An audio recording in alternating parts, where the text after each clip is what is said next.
Kama unaungana nasi hivi sasa, hii ni Sema na Citizen. Mimi ni Mashirima Kapombe, tukiwa tunakuletea matangazo haya moja kwa moja kutoka Safari Park, ambapo muda mfupi uliopita ile hafla ya maombi ya taifa awamu ya 17 yakiwa yamekamilika.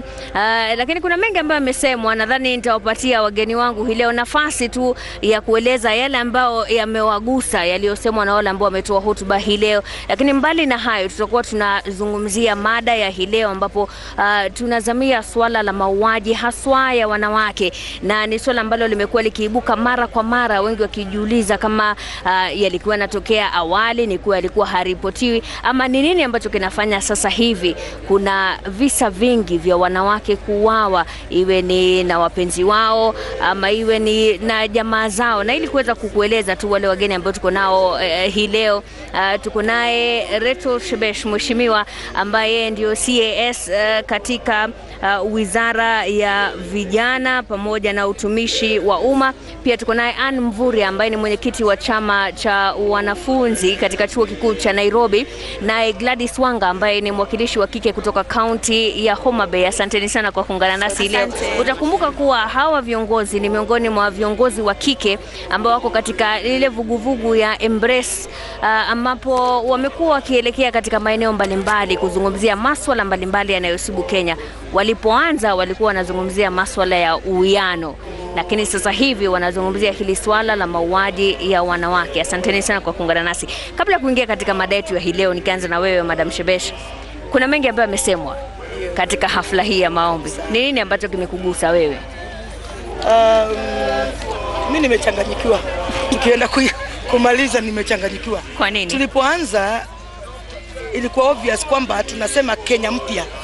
Na ukisikia parliament wanasema Kenya mpya, ni kusema mali tuko sio pazuri, lazima tu change, tuende Kenya mpya. Hiyo ilikuwa theme na ikaingia vizuri, mpaka ule Lords ule ameongea kutoka Uingereza. Amesema vizuri. Na MPs wote wakiongea wamesema vizuri. Lakini speech hapo mwisho ndio imenichanganyikia, vile Deputy President amesema na vile President ni kama amejibu. Mimi naona kwanza niende niangalie tena ndio nijue ni nini imenichanganyisha, kwa sababu si kuona tukimaliza vizuri. Kuna kitu moja mimi sipendangi, sitakangi mtu anaenda personal lakini unajifanya uendi personal. Unaona watu wanajua hata hiyo kitu, vile DP ameongea, vile boss ameongea, ni kama kumekuwa kitu hapo ambao tuelewi. Na tukimaliza siku hii tutakuwa tumeelewa, because Kenya si wameona. Utasikia Wakenya wakianza kuanalyze na labda watanifungua macho ni nini ilikuwa. Madam Wanga, kabla ya kumpa Mvurya nafasi, wewe pia umechanganyikiwa? La, mimi nimeona kinagaubaga vitu viwili. Moja, nimeona ya kwamba rais vile hajazungumza kushinda dakika 4. Ni kwamba anaona ya kwamba Wakenya wanahitaji action, lakini hawataki mazungumzo tena. Ni ile kitu imemwingilia rais katika akili ya kwamba afadhali asiseme sana, lakini Wakenya waone ya kwamba anafanya action. Sasa hiyo nimepongeza, kwa sababu tumeongea sana na Wakenya wamemwambia rais, wacha kuongea, wewe fanya action. Hii mambo ya corruption, wacha kuongea, fanya action. Na ndio vile rais amesimama akasema yeye anaomba kitu moja, hii mambo yote ambayo tumeyasema aone katika vitendo. Sasa hivi vitendo ndio tunavingoja. Kwa pande nyingine nataka kusema ya kwamba tulikuwa na ile theme ya New Dawn, kwa sababu Wakenya wanataka utengamano. Sisi kama Embrace ni wamama, Shebesha kwa chama ingine, Ann ni student, mimi niko chama ingine, lakini tunasema tunataka kukuja pamoja ndio Kenya ije pamoja. Ndio maana tulikuja hapa tumevaa pia kuonyesha ya kwamba tunataka utengamano. Lakini nataka kumkosoa Deputy President katika ile speech yake. Sana ile mahali amesema ya kwamba wengine wao wako na zaidi kumshukuru Mungu kuliko wengine. Hiyo imenistua, kwa sababu sisi wote Mashirima, mimi, Wanga, Mvurya, sisi wote tuko na stories zetu. Sisi wote tuko na reason to thank God. Lakini hatuwezi sema wengine wako na reason to thank God more than others. Tunataka watu wapeane kwa kanisa, vile tulisema katika maombi. Tulisema ya kwamba kanisa should encourage wale ambao wako nayo, wale ambao hawana, wote sacrificially Sacrificial inamaanisha nini kwa Kiswahili? Wewe utatutafsiria, lakini kujitolea kwa maana inasema ya kwamba unatoa ile mpaka hauna wewe. Yani ukitoa unasikia unajinyima. Sasa ilisemekana ya kwamba kila mtu ajinyime ndio atoe. Si ati wale tu wenye wako nayo ndio wakuje watoe. Sasa hilo swala mimi na understand Mheshimiwa Shebesh akisema amechanganyikiwa na yeye ni mfanyikazi wa serikali, hawezi sema sana wacha tu afanye na hiyo, lakini mimi nikiona pale na ikosoa kwa sababu inakaa ni kama ilikuwa inamlenga mtu fulani ama inalenga watu fulani ambao wanaonekana kama ni either ni royalty ama dynasty ama ni nini versus hustlers. Hiyo ndio kitu nimeona pale. Kwa hiyo Mvurya, katika hotuba ile ambayo imetolewa na yule ambaye ametoa hotuba rasmi, Daktari Michael Hastings, ametaja masuala ya demokrasia na pia akataja kuwa kuwatumikia wananchi sio swala la watu fulani, kuwa ni huduma ambayo inatolewa. Kwako wewe unaweza kusema ni nini ambacho umekichukua kutoka kwa hotuba hiyo ya Daktari Hastings? Kile ambacho nimechukua katika hotuba hiyo ni kuwa tunafaa tutengamane, tuwe pamoja. Kwa sababu kama vile tulivyokoloniwa tumepewa wakati wa kuweza kujitawala, lakini hatujitawali vile tunavyofaa. Tunapata kuwa tunashinda tukiwa na shida kila wakati. Tunasema kuna corruption Kenya. Kwani tunataka wakoloni wakuja wamalize corruption katika Kenya? Sisi kama wanawachanga tumechoka kusikia kila wakati kuna mambo yanasemwa lakini hakuna action inayochukuliwa. Kwa hivyo hata tukiwa na maombi kila wakati lakini hakuna kitu tunachoona inafanyika, hayasaidii.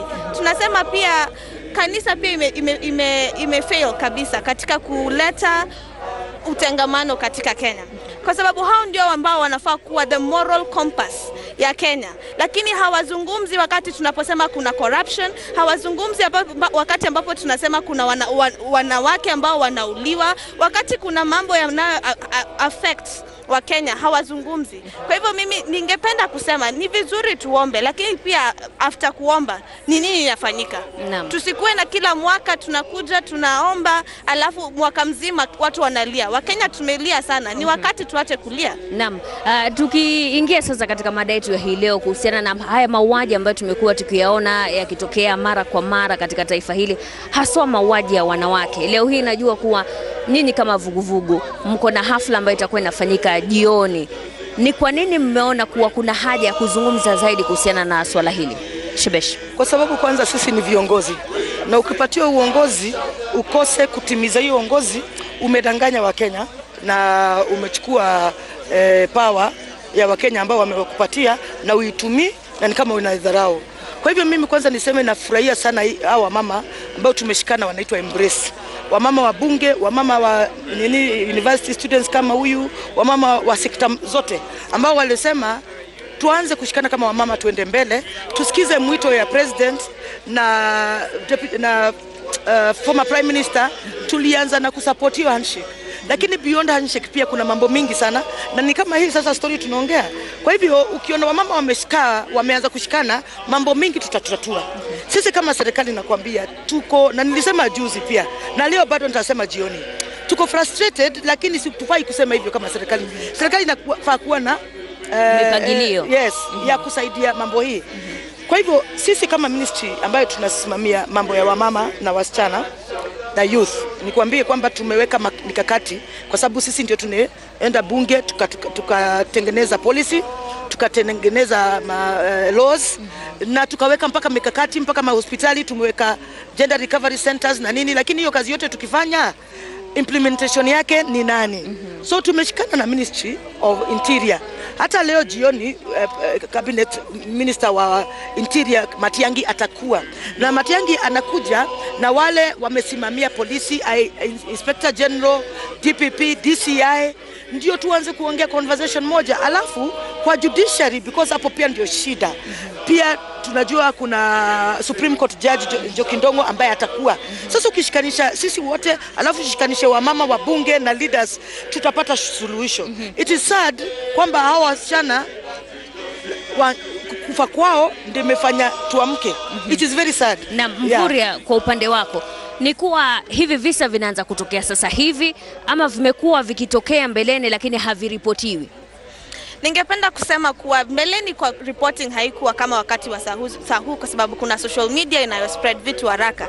Lakini pia zamani kulikuwa na hizi mambo zilikuwa zinafanyika. Lakini what tunafaa kuangalia ni the rate at which mauaji ilikuwa inafanyika. Sasa hizi kuna depression na kuna mental health issues, lakini haviongelewi katika discussions zetu. Kama rais anafaa kuwa akuja hapa mbele aseme kuna a national disaster and a national crisis na tunafaa tuishughulikie. Wanawake wangapi watakufa ndio tuone kuwa ni jambo ambalo tunafaa kushughulikiwa. Na unadhani ni nini ambacho kinasababisha haya mambo kutokea? Ningependa kusema tunafaa kuangalia root cause ya vitu. Corruption inasaidia kwa hizi mambo kufanyika kwa sababu mwanaume anakuwa frustrated, anakosa njia ya kutoa frustration yake, amekosa kazi. Kwa nini? Kwa sababu kuna corruption, anakuja anatolea bibi yake ama anatolea mpenzi wake. Unaona? Kwa hivyo unakuta kuwa kuna mambo ambayo yanafanyika katika nchi yetu yanayochangia zaidi kwa hii shida. Kwa hivyo tusione tu ati tunafaa kuleta laws na policies za kuchunga wanawake na hatuendi to the root cause of this problem. Naam, Shebesh, kuna wale ambao wamesema kuwa sana utapata wanawake wanazungumza lakini hawawahusishi hawa wanaume ambao baadhi yao ndio wanatekeleza hivi vitendo, ama wao ndio wanapaswa kuzungumza na hawa vijana ili kuweza kujua jinsi ya kusuluhisha wakati kuna mzozo kati ya yeye na mpenzi wake, kama amepoteza kazi, kama ana stress yoyote.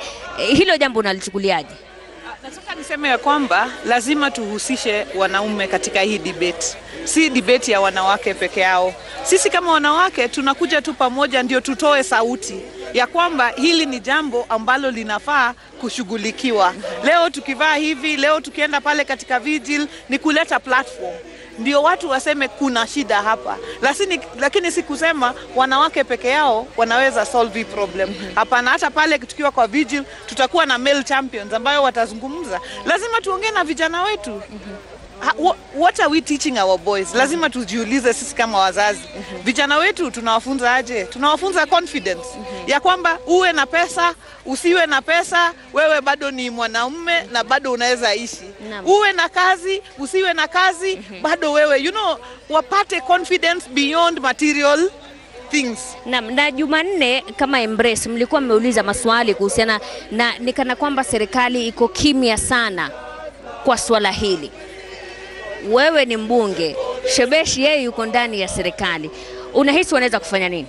Na swali ambalo tulikuwa tunauliza ni kwamba kwa nini vitu viwili? Kwa nini hatuoni investigations zikienda haraka vile tunataka?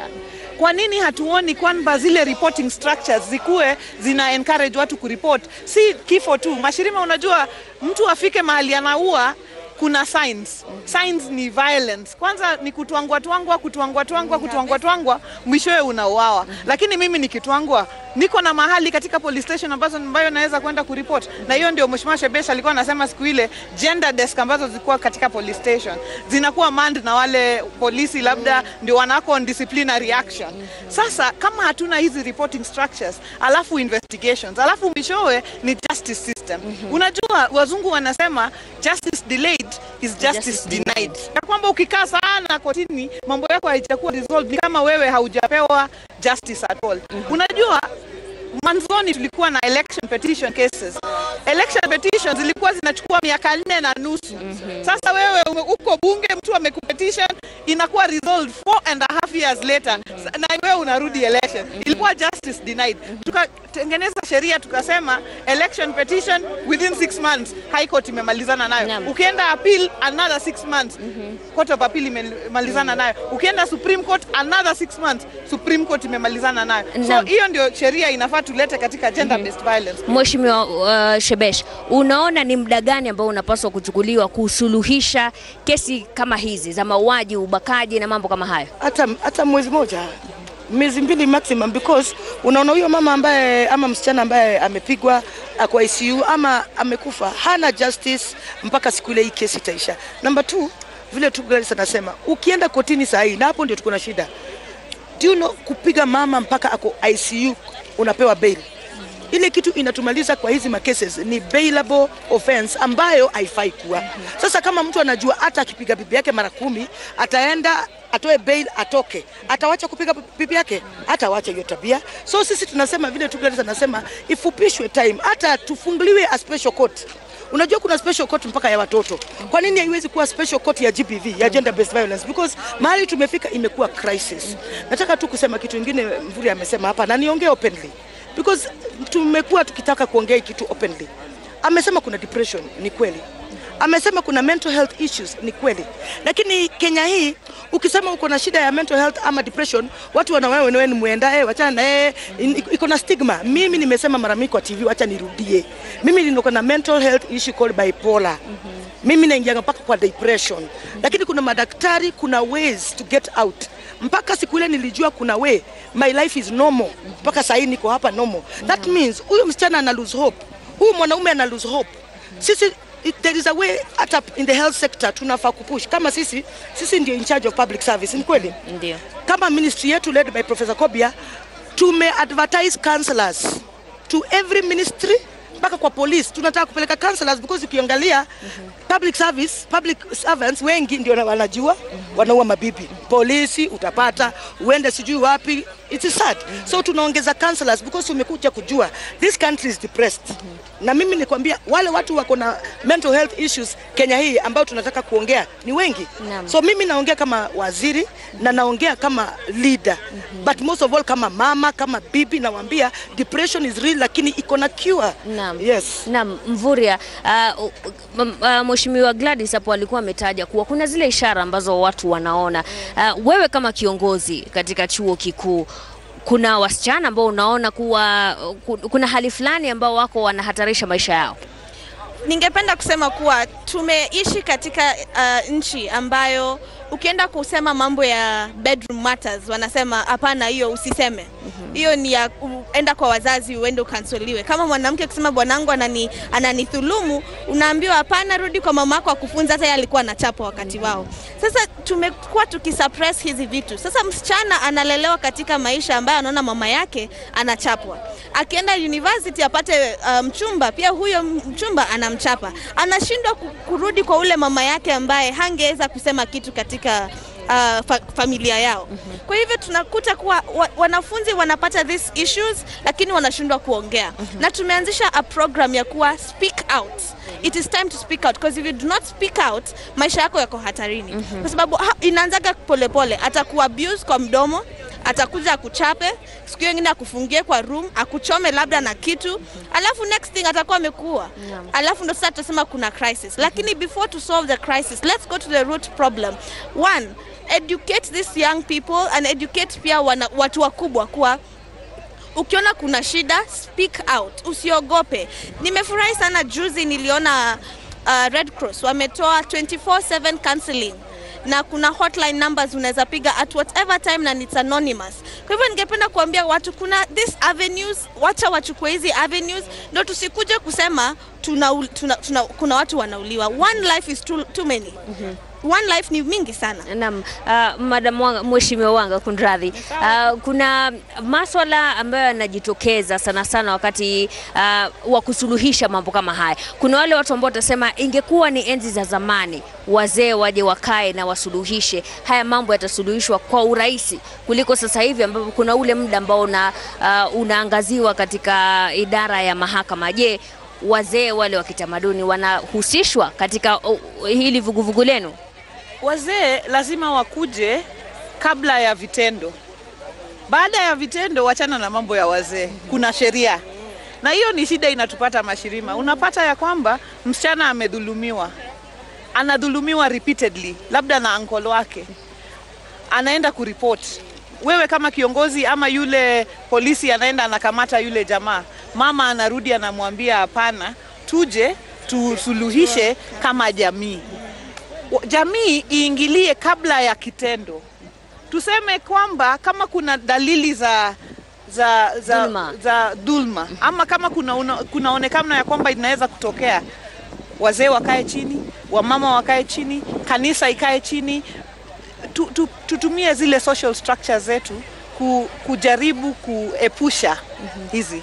Lakini baada ya kitendo, sasa kama mtu ameuawa, mzee atasemea nini? Kwa sababu hiyo katika penal code obviously ni crime of murder. Yeah. So lazima sheria iingie. Lakini kabla inawezekana. Unaona machiefs, provincial administration kutoka, lakini chiefs sana na assistant chiefs. Mimi nimesema kwa wizara yetu tumesema chief ndio number 1 kuenda kushikanisha watu. Unaenda kwa chief, unapeleka complaint, chief mwenyewe ndio anaita mwalimu ambaye anarep watoto nini ati wanakaa kwa meza. Tumeambia chief yoyote, tumepata complaint ya mama moja amekuja mara 2 na hujamsaidia, hakuna point ya wewe kuwa chief. Kazi yako ni kuimplement the law, si kuwa ati mzee wa kijiji, na hizo vitu ndio sababu tunataka kuzivunja. Tunataka kuvunja hizo vijiji, sijui vitu za wazee wanakaa kwa nini weza, msichana mdhulumiwa, msichana kwa na mimba, mwalimu analetwa, anatoa sijui mbuzi 2. Hiyo ndio inafanya tufike hii kiwango tumefika sasa hivi. Na Mvure, ulikuwa una jambo la kusema? Nilikuwa nataka kusema kuwa wazazi wetu pia wao wana shida. Kwa sababu wazazi wetu wamekuwa kama sisi, tukiingia kwa nyumba kila mtu ako kwa simu yake WhatsApp. Hakuna wakati ambao mzazi anakuja na kukosoa na kuambia hivi ndivyo unafaa ufanye. Unakuta zamani wazazi walikuwa wanaita watoto kwa kikundi, wanaongeleshwa, wanapewa mawaidha. Haifanyiki siku hizi. Sisi tunajifunza na social media. Tunajifunza na vitu ambazo hazina moral standing. Kwa hivyo alafu tunakuja tunasema kuna shida. Kama wazazi wanasema watoto wetu wana shida. Lakini nyinyi ndio ambao hamchukui wakati kuketi na watoto wenu na kuwaelezea kuwa kweli kuna hii mnafaa kufanya. Tukosoe. Naam. Na kuongezea hapo, si tu wazazi kwenda kwa social media, hiyo ni big problem. Unapata baba mama mtoto mwingine lakini wazazi pia wako wapi jamani? Ama wako nje wanafanya makazi, sijui wako wanarudi saa 6 usiku, wanatoka saa 11, mtoto mwenyewe anaamka saa 10 anaenda shule, anarudi saa 1 usiku kwa sababu anaenda tuition sijui nini. Sasa lazima kuna wale ambao watasema kuwa hali ya uchumi yenyewe ni ngumu. Kwa hivyo ukisema kuwa mzazi awache ile kazi ama punguze ule muda wa kazi, anaweza kusemekana kuwa hataweza kupata zile pesa za kumpeleka hata mtoto shuleni. Huwa inakuwa priority. Eka mtoto wako kuwa priority. Hata kama hautaweza kumfunza kumkosoa Monday hadi Saturday, Sunday uko nyumbani, chukua hiyo wakati uongee na mtoto wako. Kwa sababu hautasema tuko kazi Monday to Sunday. Hapana, kuna wakati. Angalia wasichana ambao tumezika, wale ambao tunakumbuka leo. Angalia level yao. Unajua kuna level ya chini ni kweli na kuna level ya juu. Lakini what is shocking us ni wale wasichana tunafikiria wanatoka good homes, wako university, wamefika kiwango kingine ambao wasichana wengine hawajafika. Hao ndio tunaona wako na shida, na wako na wanaume ambao wengine ni matajiri. Hata sitaki kusema majina because kesi ziko, lakini watu wakubwa ndio wanaua wasichana. So hata mambo ya tukusema ati economy inaweza kuwa mbaya, ni kweli, na inaweza leta frustration, ni kweli, lakini kuna bigger societal problem. Inaenda beyond hata ile pesa mtu anaana. Inaenda beyond that. Na hili swala la malezi tukisalia hapo, kuna jinsi ambavyo mtoto wa kike atalelewa, kuna jinsi ambavyo mtoto wa kiume atalelewa. Utapata mtoto wa kike wazazi wake wamestruggle kumpeleka university, kisha bado yeye ndo anategemewa kutuma kitu nyumbani. Kwa upande wa wavulana, yule ambaye anazungumza sana akisema kuna jambo fulani ambalo linanisibu akilini, anaambiwa wewe uko sop, unahitaji kukaa ngumu. Yule ambaye naye anakaa ngumu pia analaumiwa. Mheshimiwa Wanga, unaonaje haya malezi? Ni kweli, lazima tuzungumzie swala la malezi, na sana kwa vijana. Unajua, wasichana na vijana, lakini vijana sana kwa sababu tumewalea vijana wetu wasizungumze shida zao. Tumewalea wasilie, tumewalea wakuwe ngumu. You're a man, or man up, or why are you crying like are you a woman? Are you a girl? Are you a girl? Are you know, that's how we raised them from the beginning. So our boys wako na a lot of pent up anger. Lazima tusaidie. Me, I'm a mother of a son. Nataka nilee mtoto wangu akijua ya kwamba anaweza lia, anaweza ongea, anaweza pia yeye kuwa na shida vile dada yake anaweza kuwa na shida. Lazima tuzungumzie hiyo maneno, na uko right. Na Mvurya, na hilo swala la wasichana ambao wanatoka katika familia maskini wanafika Nairobi na hata wakiitisha pocket money wanaambiwa wewe uko Nairobi na unaitisha pesa huko nyumbani. Ningependa kusema Ministry of Youth inafanya kazi mzuri sana. Inapeana now funds, SMEs funds. Hizi vitu zote ziko available to these people. Ukiona haupati pesa ya kutosha, kuja uapply. Utapata loan kidogo. Mimi husema kila wakati nikiongea, you can get 7,000 shillings. Endo ununue printer, uweke kwa room yako ya shule na hakuna mtu atakuuliza. Na ukishukua na fotokopia watu, inadeo unaweza pata 200, 300, hautahitaji sponsor. Tunafaa kutoka kwa hiyo culture ya kusema tunataka kufanyiwa kila kitu. Let us also pia sisi tuende tukajifanyie wenyewe. Kwa sababu for how long will this man be able to sustain you, kukuweka? Siku yenye atachoka na wewe atakuacha, what will you do? Nikwambia pia kuna hii kitu inaitwa get rich quick, ambao mimi niko na vijana, hata sina msichana. Mimi niko na vijana 3, hata niko mjukuu wangu bado ni kijana. Wacha nikwambie, mimi wakiwa na girlfriends zao nikisikia hata ki raise voice, wacha hata anything, akiongea kama na raise voice kwa girlfriend yake, siwezi kubali. Lazima tunache our boys to know they must respect. Hiyo respect because of vile tumelelewa, utapata labda vile babangu, banangu ameact kwa mama all their lives, vijana wanazifikia ati that is the way. Until tuambie vijana this is not the way, lazima waheshimu wa mama, wasichana hata girlfriends wao watasikia na nani. Lakini wacha nikwambie kitu kingine ya pesa inaitwa get rich quick. Vijana wetu siku hizi wanataka kununua.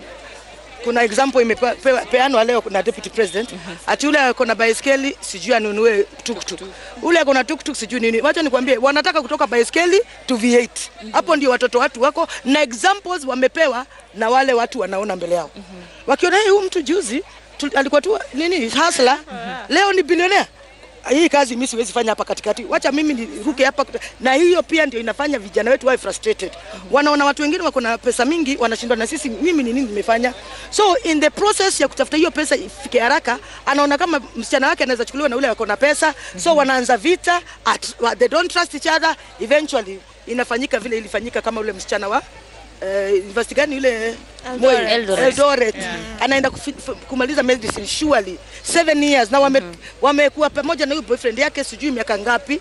So hiyo frustration ya yeye ilikuwa nini? Ukiangalia sana ni kujaribu ku keep up ndio aweke girlfriend yake vizuri. Na hilo jambo Mheshimiwa Wanga, ambapo vijana wanaona watu ambao miaka 2 3 iliyopita walikuwa huko chini, lakini miaka hii 3 imepita unaona wako na nyumba kubwa kubwa, wana maploti mbalimbali, wana magari. Hilo kosa hapo ni la nani kwa kutoa mfano huu? Unajua kosa ni sisi viongozi, sisi adults na parents. Unajua, wacha kwanza niseme kwa wasichana, napenda vile Ana amesema. Wasichana wetu lazima wajue there is no such thing as free lunch. Except chukua kwa baba yako labda, mama yako labda, beyond that ujue stranger hakuna siku atakupea free lunch. So ukiona mtu amekubaia lunch, jiulize anataka nini in return. Is it something I can give? If you can't give it, forfeit the lunch. Wewe enda ununue sukuma yako upike kwa room. Asijika siku hizi watu wanapika kwa room. Sisi KU tulikuwa tunaenda KM, unakula kwa BNB, unakula chapati kubwa na minji na umejisort na ni 10 bob, you know. Wewe enda tu kwa hiyo life.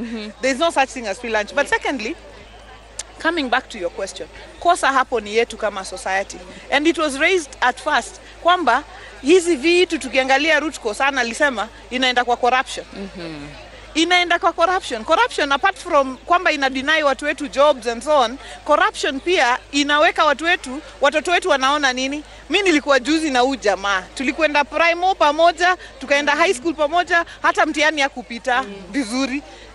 Akaenda hata ajaenda popote, amekatu hapa within no time, ameingia sijui political party, akapewa sijui ka job, sasa ni multi-billionaire. How do you explain that? Alafu urudi usemewe ni hustler. How? Lakini kuna wale pia ambao kwenye mtandao, kwenye wenyewe wanasema Instagram, wanaonyesha maisha ambayo si yao. Mtu ataenda apige picha karibu, manake leo kuna magari mengi V8 hapa. Mvurya anaweza kwenda apige picha aseme cheki mambo. Sasa hayo maisha pia ambayo wengine wanaonyesha kwenye mtandao na wenzao wanaamini kuwa haya ndio mambo. Mvurya, vijana katika vyuo vikuu Mnawaambiaje kuhusiana pia kuwa wasiamini sana yale mambo ambayo wanaona mtandaoni? Unajua kuna mambo mingi sana unayoona kwa mtandao. One, tuna sensitize watu kujua kuna keyboard warriors ambao wanashinda tu kwa simu. Wakiongea. Hawana agenda yoyote. Wamelipwa na mtu shilingi kidogo akuje aharibu jina yako. Kwa hivyo hiyo ndio ya kwanza. Tunaambia watu do not believe everything that you see in social media. Ya pili ni au wasichana ambao ama wanaume ambao wanaenda wanapiga mapicha na hizi wanaonyesha flashy lifestyle, na ni ukweli hawaishi hizo flashy lifestyle. Kwao ni wanajaribia tu wao wenyewe, kwa sababu mtu atakuja into depression alafu mtu ajihang kwa sababu ameshindwa kusustain hiyo maisha alikuwa anajaribu kujifanya ako nayo. Kwa hivyo the root cause of all these things ndio tunasema ni tuangalie akili ya watu wachanga katika Kenya iko aje saizi. How do we help them to get back on the right track? Mtu akikuja shule asifikirie kuwa kuna mwingine ambaye anakula hivi ama hivi ama hivi. Let us bring back that equality, na let us bring back watu kujielewa, kwa sababu ukijielewa hata ukiona mtu mwingine amepiga picha na V8 hautataka hata wewe kupiga picha na hiyo V8. Utakuwa na course yako yenye lazima ufuate. Na Mheshimiwa Shebesh, mbali na wale watu ambao umewataja kuwa watakuwepo katika hafla ya jioni ya leo, kuwakumbuka wale wanawake ambao wameuawa katika njia ambazo za mzozo wa kinyumbani, zingine ambayo katika hali ambazo hazieleweki, mada kuu itakuwa ni nini haswa? Ni ujumbe gani mtakuwa mnatoa kwa wale ambao watakuwa na hudhuria na pia kwa taifa zima? Leo lazima tupeane hope kwa Wakenya, na sio hope tu ya jina. Lazima tutoke na mikakati ambayo itaonyesha Wakenya kabisa tumekaa, tumefikiria, tumeona solution inaweza kwa hii. Leo tuwezi enda tukulia. Hatuwezi tukulia, tutalia ni kweli, na tutaombea wale ambao wametuacha, wale wasichana. Lakini leo lazima tupatie hope kwa huyo hata mama alipoteza mtoto, hata mpoteza mwingine. Na ule ambaye anakaa kwa nyumba akiwa na wasiwasi msichana wake anaenda university, sasa atapatikana, kuna mtu atakuja, kuna mtu atamdanganya. Hizo vitu zote tutashikana mpaka na university. Sasa hata kama Mvuri yako hapa, pia nasikia na najua chancellor wa university, vice chancellor atakuwa. Pia hii mambo lazima tuende kwa sekta zetu, kila mtu tuamshe. Lakini pia kanisa, society, hapo tuwezi toka kama watu hawataongea ukweli. Family, vile Gladys amesema, lazima zirudiane. Watoto lazima wasikize wazazi, lakini wazazi lazima wapatie mawaidha kwa watoto wao. Kanisa lazima irudi mahali ilikuwa, kupatia watu hope, kuonekana kwamba tunaenda kanisa, watoto wanaenda kanisa vile tulikuwa tunaenda kitambo. Alafu tukikuja sasa kwa serikali, sisi sasa ndio tuko na responsibility ile kubwa. Lazima tuseme sawa, nyinyi mmeleta laws, nyinyi mko na police stations, ziko na gender desk, na wewe ni judges mnasikiza kesi. Kwa nini kuna breakdown kwa hii? Kwa sababu hii breakdown ndio inaleta gap ambayo unaona saa hii. Na Mheshimiwa Wanga, tukimalizia pia, juzi mlikuwa Baringo, leo mko Nairobi. Kuna kwingine ambapo mtakuwa mnaenda? Ndio. Vile ulisema hapo mwanzoni, Mashirima, Embrace inaangazia sana uwiano, peace and unity of this country among women, but among Kenyans, preaching peace. Lakini pia tunaangazia yale maswala ambayo yana affect jamii. Kama hii leo sasa tunaangazia hili swala la mauaji. Siku nyingine tunaweza angazia swala lingine ambayo ina affect wa mama, lakini wa Kenya kwa jumla. Kutoka leo usiku, kwanza wacha ni alike wa Kenya wote. Ukiwa Nairobi hapa, tafadhali njoo University of Nairobi kutokea saa 10 jioni. Vaa nguo yako nyeupe na kama ua unaweza atapata pale. Tafadhali njoo, hata Mashirima ukimaliza job kuja na white na flower. Wakenya wote tuje tu reflect katika hii maneno. Kutoka hapa tutaenda Kiambu, tuende pia Kisumu, tuende pia Kitui, tuende pia Murang'a, tuende pia Taita Taveta, tuende Vihiga, Busia, Kakamega, tunaenda counties zetu na Kajiado na Samburu. Sasa hizo ni counties 10 tumezifuatanisha. Tutakuwa tunaenda kule kama Embrace kuhubiri amani, kupeana support kwa handshake. Kwa sababu handshake, kusema ukweli, imebadilisha sura ya Kenya. Umeona kama Salva Kiir, president wa South Sudan, amekuja pale akasema nyinyi wa Kenya, akasema President Uhuru, asante sana kwa kuweka Kenya on the peace path. Tafadhali saidia sisi South Sudan pia tukue kwa hiyo path. Hii amani ambayo tuko nayo, mataifa yanaitafuta. Na kwa hivyo sisi kama wamama hatutawacha handshake ianguke. Tutaishikilia tuende 2022, beyond 2022, Wakenya wajue kwamba siasa hisi tutenganishe. Naam, Mvurya, kauli yako ya mwisho. Ningependa kusema kuwa let us not be oblivious to the problem yenye iko Kenya. Let us speak out. Kama uko mahali na unafeel umethulumiwa na mtu, usiogope. Nipigie simu, nitakusaidia. Msichana yoyote, no matter where you are. Hawana namba yako ya simu lakini tutawapea.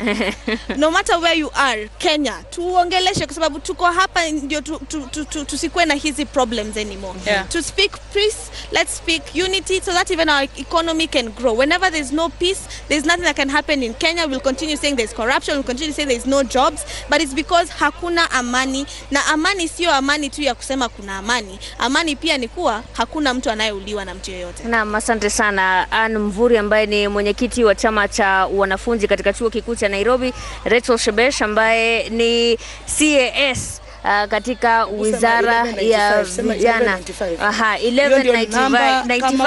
1195 piga simu. Kuna mtu atakusikiza, atakupeleka hospitali, atakupeleka safe house. 1195. Naam, ndio hiyo nambari ambayo unaweza kupiga iwapo unadhulumiwa ama unahisi unadhulumiwa. 1195, na ni mdahalo ambao utakuwa unaendelea jioni katika chuo kikuu cha Nairobi kuanzia saa 10 jioni hadi saa 4 usiku. Pia Mheshimiwa Gladys Wanga, kabla sijasahau, mwakilishi wa kike kutoka kaunti ya Homa Bay, wakiwa tu wanatueleza yale mambo mikakati ambayo wanajaribu kuweka ili kuhakikisha kuwa visa vya mauaji haswa ya wanawake vinaweza kupungua. Tunapumzika kidogo, tutakapo